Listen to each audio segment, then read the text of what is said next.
Good morning, TV fam. Bagong linggo, bagong umaga, bagong vlog. No, malamig na araw sa inyong lahat. It's zero as we speak. Although zero lang naman siya. Ang nakakalamig kasi talaga is yung hangin. Dahil yung hangin na dala nung kapaligiran natin, yun yung parang nagpapanginig sa'yo. Sakto lang, hindi yung yellow hindi yung actual yellow, pero yung hangin ang nagpapanginig talaga sa'yo. Pag nararamdaman mo yan, yun yung nanunuot sa buto yung pakiramdam. Nalalapit na ang long weekend. No, dahil mayroon tayong tinatawag na family day na ma-enjoy natin next week. So next week Monday wala tayong pasok. Kagandahan dyan Yan ang mga hinahanap at inaantay talaga natin, yung mga ganyang klaseng pahinga sa mga routine na ginagawa natin dito sa buhay natin sa Canada. So doon nga sa previous vlog na pag-usapan natin, no, medyo inaantay pa rin talaga natin yung numbers galing doon sa ating realtor.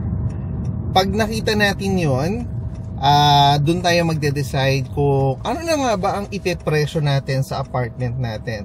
Kung kinakailangan talaga nating bumaba at panindigan yung mga dapat nating ma-attain na timeline, igagawin natin yung mga abot makakaya natin, as long as magtugma-tugma yung dates at magtugma-tugma yung presyo na kinukonsidera natin.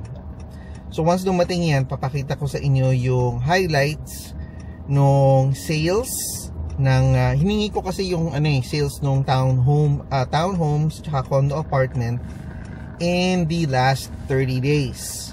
At dyan natin babasihan yung buying capacity nung mga tao dito sa Richmond. Pag nakuha na natin yon, i-adjust natin ngayon yung presyo ng ating condo apartment na naaayon doon, para na sa ganoon ma-sure tayo na since yun yung sinasabi ng merkado na kaya nilang bayaran,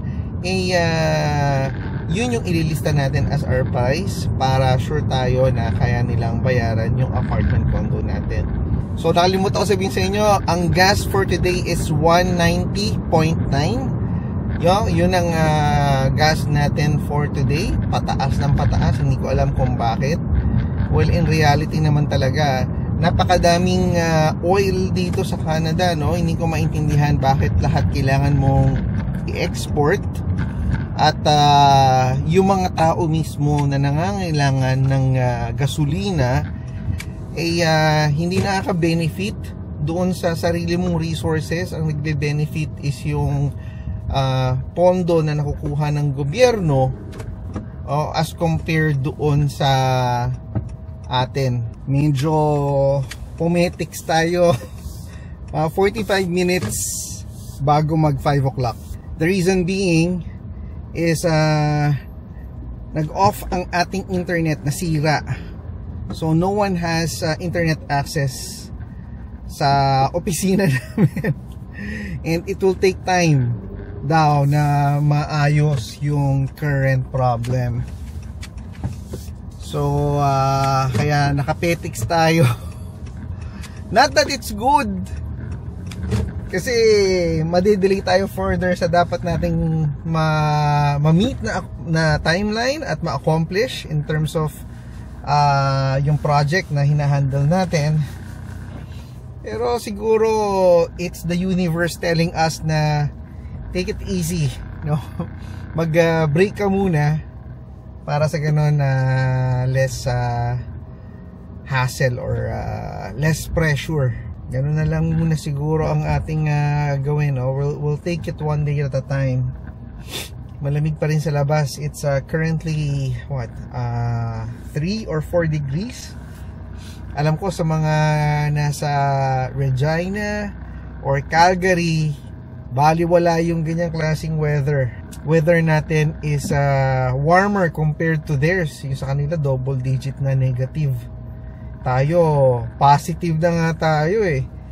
Si Mark, alam ko pag nagpa-positive, naka-t-shirt na lang yan pag nasa labas. Yo, si Mark Carino ng Carino family, no? Anyway, ganyan ang weather natin dito. And nagpapasalamat tayo, no? Na yung mga nagko-comment sa video natin, lalo na dun sa real estate, napaka-insightful ng mga binibigay nilang comments. Hello TV fam. So as promised, nandito tayo ngayon sa Superstore para mag-grocery actually. Hi Clark. Hi. Here ka, look. Ooh, terno. Check the height. The leg. Wait, what size is this? This is medium. Get a large or extra large. Extra large? Baka yung barter. I-compare lang natin.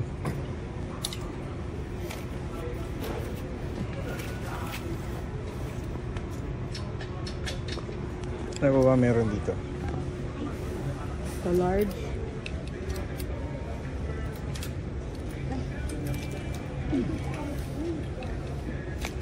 Okay, ka large. I'm looking for extra large. Can you add here and then large? Ang laki ng bayo. I'll look for extra large. Can you put this in your neck?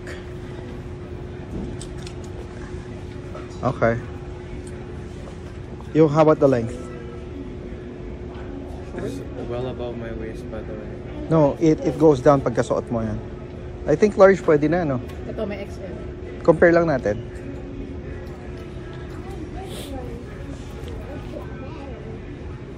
How is it? Oh, it's Julius. Huwag na ka. It's okay. The waist. Yeah, that's fine. And a pair of hoodie? Yeah, pants yun eh. Yung hoodie na partner. Kaya nga. Anong hoodie niya? XL. Wow. Do. Hi mga guys. Pangal pala si Calvin. Again, no, product of China to. Well, majority naman ata ng mga clothes and apparel made in China, or Asian countries. So, bawi na lang tayo sa pagkain. Yun na lang tayo bumawi.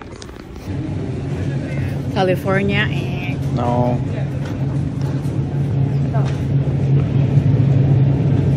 San Diego.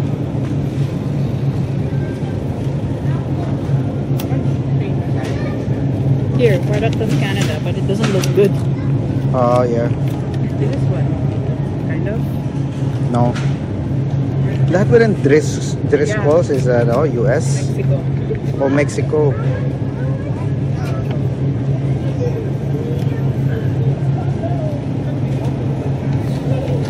This is so good. Guess so. Ay, hindi. Medyo nabubulok. Ha? Ito ba yung Ontario? Yeah. Ito tag-iisa na lang. Baka napagpilian. Yeah, check mo lang kung hindi bulok. Importante. Okay naman na. Okay. Ano sabi mo? US. Yung lemon, US product. O sige, wag na. Galing US eh. Magkano na tayong iba. So, product of Okay. 27 cents each makasale. Okay. Ilan? Dalawa lang. And since hindi naman tayo binibigyan ng tax ng tariff ng Mexico, pwede na rin siguro Mexico. Usually 99 cents to. Eh, parang malambot.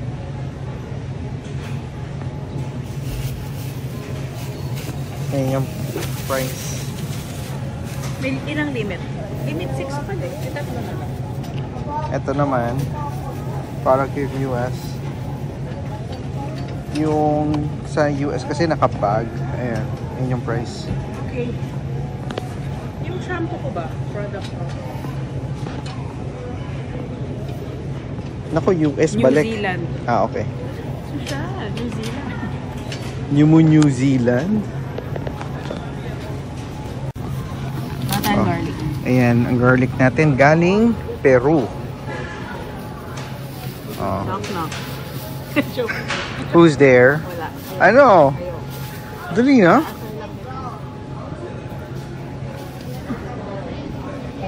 Yung iba naman galing China. Ayan. Ayun yung lagi naman natin iniiwasan. Yeah, iniiwasan natin yan.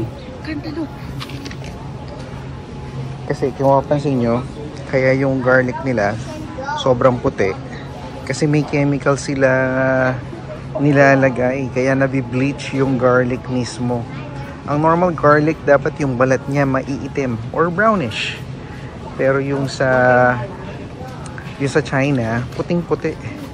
At saka meron kaming nakitang parang article tungkol sa garlic ng China. Pinapalaki daw siya sa sewage water. So, hindi natin alam kung totoo yun, pero might as well imiwas na lang tayo, di ba? How do you know which ones? Naku, hindi rin ako marunong tumingin ng cantaloupe eh. Oh, ang cantaloupe is coming from Guatemala, US Guatemala. Hindi. Oh yeah. I think so. Ah? Hindi, Guam yun. Ah. And karoon na tayo ng Guatemala is US. lesson. Randomly get something. But one cantaloupe, Try to smell it. everyone that may have done that. And when you sniff their sniff. Oh, yan, nakakuha na siya ng cantaloupe.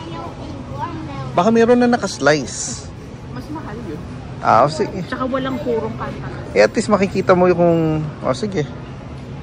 Kasi magbabalat ka pa dyan eh. Ito? Pag may patch. I don't know. Here's the cantaloupe. There's no watermelon. This one. Oh, dito, yung mga meat. Yung mga meat ba galing saan yan? Alberta, di ba? Oh, okay. Nakalagay ba? Parang walang naka-indicate.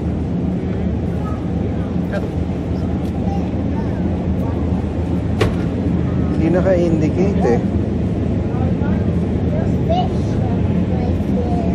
Pero PC siya eh.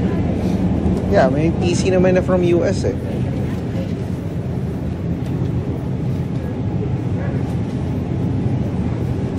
Tingin ta.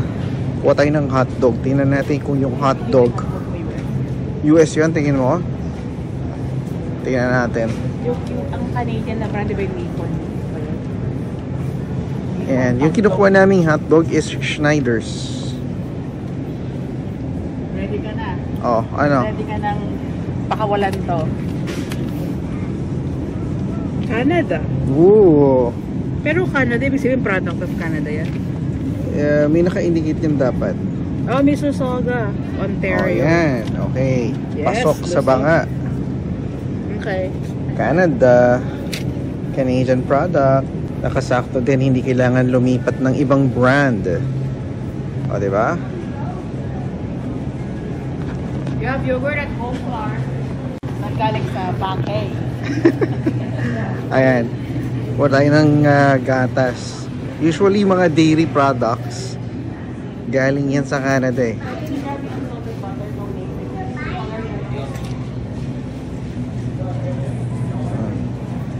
Wala yung 2% na Fairlife. I just get the light blue na Fairlife. And then there's chocolate there. Wala rin chocolate na Fairlife. Ay, there's the back. Ayun. Mag-iisa na lang. Dalawa pa sa taas. Ilan ba balak mong kunin? Dalawa. Oh, galing ah.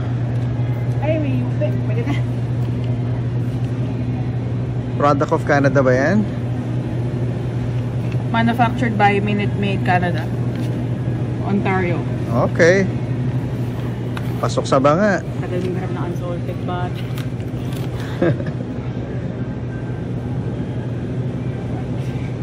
March 24, nasa Pinas na tayo. Bus natin. Yes. Kung nakita ka ng mga March na dito.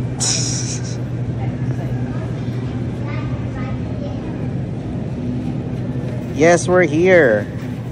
We're getting your milk. You haven't Coke. Is that Canada?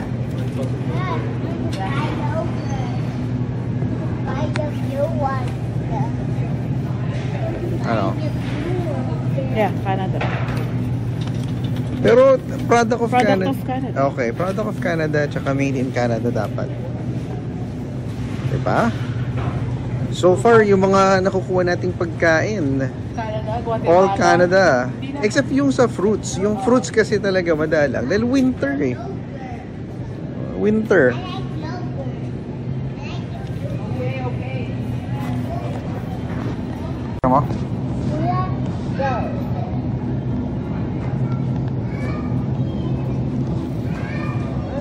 Quebec. Pasado. Yogurt. Another product made in Canada from Quebec. Made in Canada? USA. Nako, sorry. Sorry, soli natin. Ano? Ano tayo na iba? Ano pa na equivalent? Oh, substitute for Oreo. Savor. Magkano naman ito? Savor. I'm sure hindi siya kasing mura ng Oreo. Here. Kasi much healthier naman siguro yan. Are you sure from Canada yan? Yeah, it says made in Canada. Okay, 51% Like, came from Canada. Ayun no, $8. $8. Oreo is what? $3? You're right. Yeah. Sige. Check natin. Oh, why are we staying here? Let's move. We need some more snacks. Clark, come here. Clark. Clark, are you okay? Do you eat this one, Clark? Made good? Double chocolate? Or chocolate banana? No, ayaw niya ata yan. You eat this in Hopes. Not anymore. Ontario. Which one? Read it. What's the name? Birthday cake. Oh, what's this? Made in Canada. Okay. You get one. Ayan, nakakuha kami ng cantaloupe na nakatalop na. Para hindi na magtapon. Napupuno kasi kagad yung organic eh. Cereal. Cereal.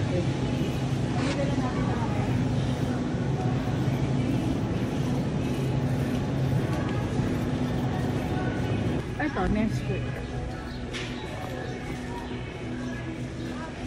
Bye, Reese. Hindi na natin mabili kasi UA, product of US eh. Okay. Nothing in here. Pati yung Nesquik. Yun? Oo, US. Okay. Kellogg's is US. Yeah. Itong ano, Kellogg's pala to. Yeah, it's all Kellogg's products. I'm sure this is not Canada.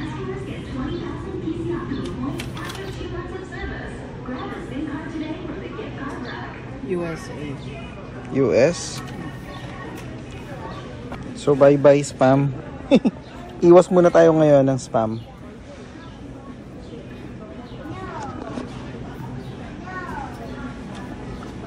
Wait, gusto ko nito.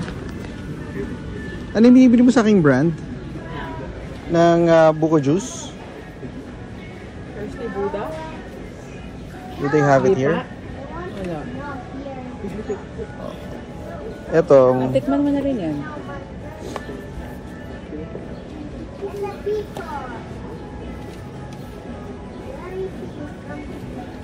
kuha tayo ng dalawa. Kal. Isa pa. Thank you.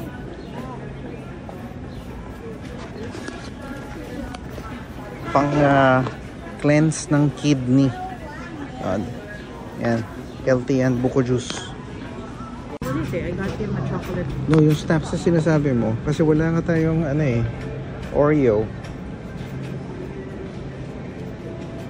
think we're okay now. with Milo? snack. No? Okay. Uy, pulboron. Pulboron. See you soon. It's our Valentine's. How about this? Mas mahal pa ito mga binubunot mo eh. I'm gonna brush these hearts. Oh, I'm just kidding. What? I'm gonna watch a heart. You're gonna watch the heart. Okay. Okay, who do you wanna give to your friends? Yeah. Who? Which friend? Noah and Noah June. Oh, Lola June. Yeah, I get some. Oh. Because the number box 1 to 10. Okay.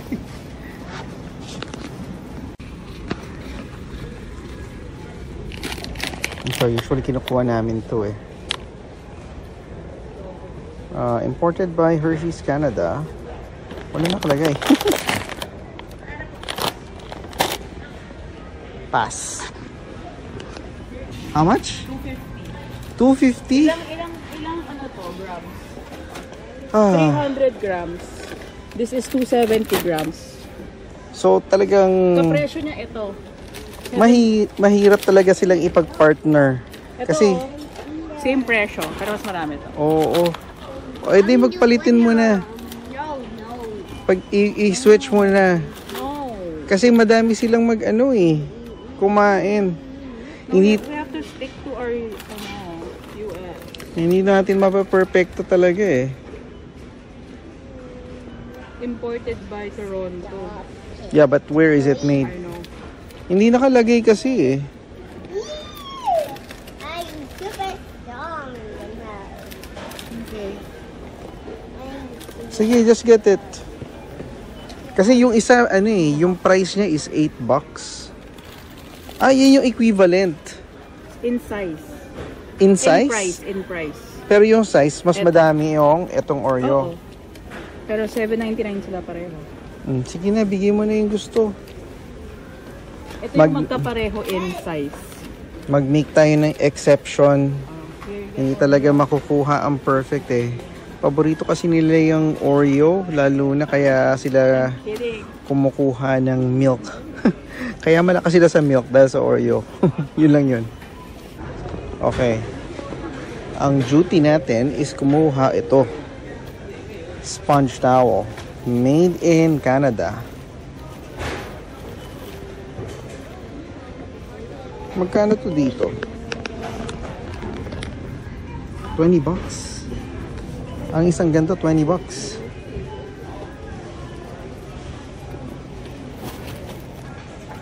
Yung kinukuha namin, Bounty.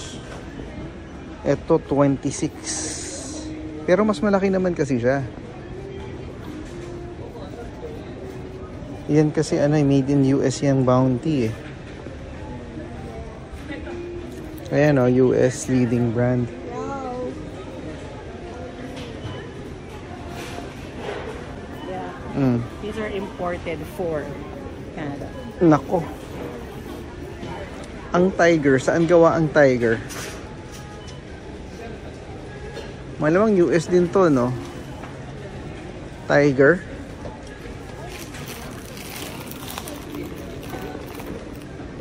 Usually, pag walang nakalagay, US. Diba? Ay, may walang pure. Hindi, kumuha ko nito sponge. Canada siya eh. Made in Canada. Ayan o. We're good? Yeah. Oh, ito din pala Purex. Toilet tissue yan. Marami pa tayo, di ba? Hindi ko pa nga nakikita yung luma natin. Okay. Sige. Okay ka na? Okay, we're all set. City of mine, how I love the city of mine. It never gets me down. City of mine.